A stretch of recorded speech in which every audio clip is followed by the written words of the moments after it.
Do y'all want to find out what a Chinese high school looks like? Stay tuned.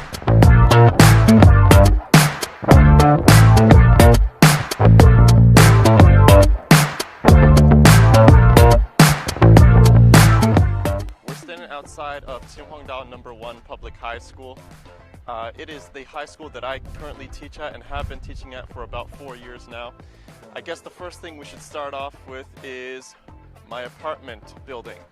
So this is the building that I live in.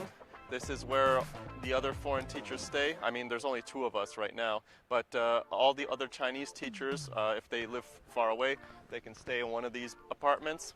It's really good, it's really nice, I think. And then if we look this way, this is the boys' apartment. Any of the students that live on campus, all the boys, they live in this building.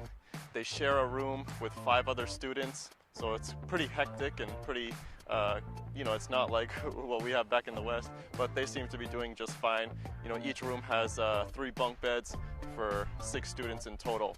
Then if we keep on walking, this building is just the building for the girls that live on campus. Again, the same situation. There's about 6 girls per room. And then now we're walking to the main courtyard, or the main area of the school, which is probably the nicest part of the school.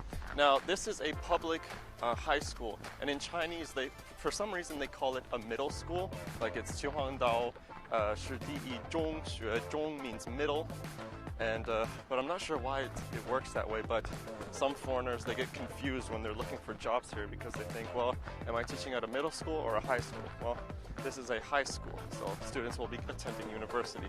Right, let me show you all the pretty flowers right here. That's all the pretty flowers. And right now, let me just hop over this. Okay, now we are walking to the main center of the school. As you can see, looks really beautiful, doesn't it? Remember, as I said before, this is a public high school, and this is the best high school in the city according to some kind of ranking. They rank this as the No. 1 high school, which is why it's called No. 1.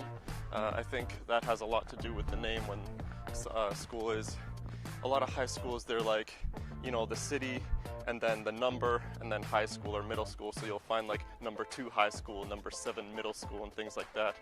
But as we are looking through this place here, all right, look at that. I mean, this looks way better than any high school I've been to in Canada.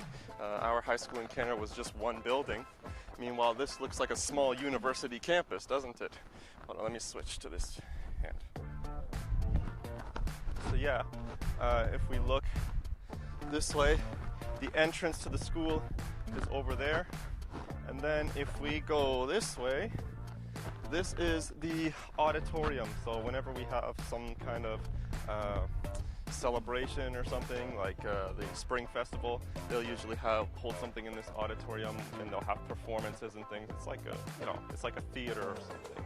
So that's pretty cool. Let me put this back here. All right, and then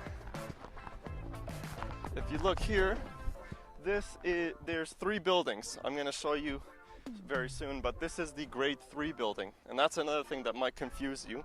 When you get to high school here, you'll be grade 1, grade 2, and grade 3.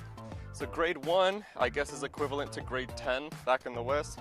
Grade 11 would be grade 2, and then grade 3 would be grade 12. So sometimes people get confused because they'll say things like, oh, I have to teach my grade 3 students calculus, and they're thinking, well, damn, they're so young, they're learning calculus already? It's like, no, grade 3 high school. You know, that's something different you gotta know. Alrighty? So look at the size of this place. This place is huge.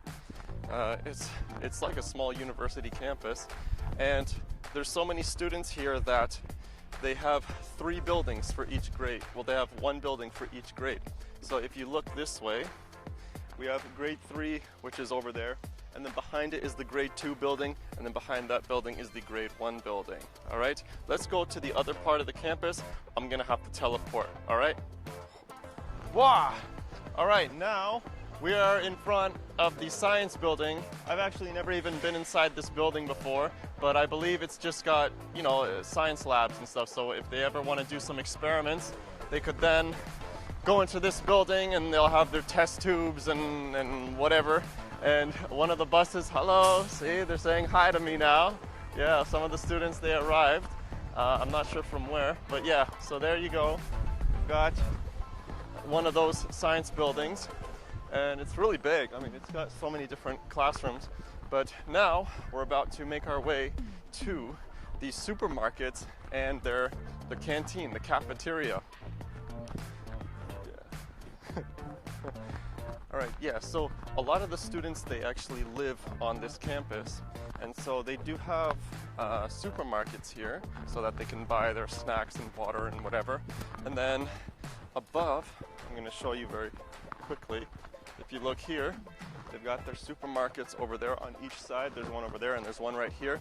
And then above, they've got the supermarket, the cafeterias, so that whenever they eat breakfast or whenever they eat lunch and dinner, you know, they eat it, you know, because they're here for the whole day, right? They don't, they start classes before 8 in the morning, and then they've got to stay here until at least 8:20 in the evening. So yeah, this is their supermarket, and they're walking in right now, some of them. And then you've got the cafeterias above there. There's one there. There's one on the other side. It's like 4 floors or something. And let me show you this quickly. If you look here, you know, it says right here, service center. I'm not sure if you can see that in the shot, but yeah. And now I've got a whole bunch, hello. So yeah, now I'm walking back.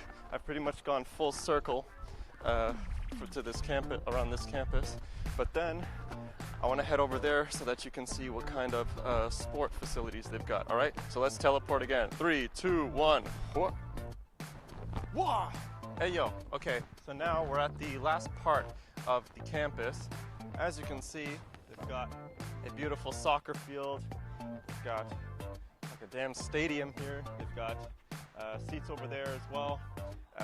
Look how big this place is, man. Seriously, this place is massive.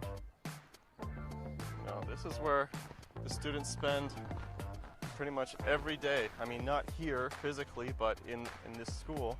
And then here's the gymnasium. Gymnasium's got, you know, basketball and badminton courts. That's also really cool. And right here, these are the 3 buildings for each grade. So grade 3, grade 2, and grade 1. As you can see, like I showed you before. And then this building here is the art building. It's got a bunch of art, but I don't really see anybody using it. It seems to be quite vacant all the time. I've never been inside it, but I've just peeked through the windows, and it seems like there's never really any people in there. And at the back, let me show you. At the back, let me zoom in. They've got a whole bunch of basketball courts over there. Chinese people love basketball, like for the most part. They really enjoy watching basketball and playing it as well. All right, so that's about it. I've showed you all the main facilities. I should show you the entrance as well.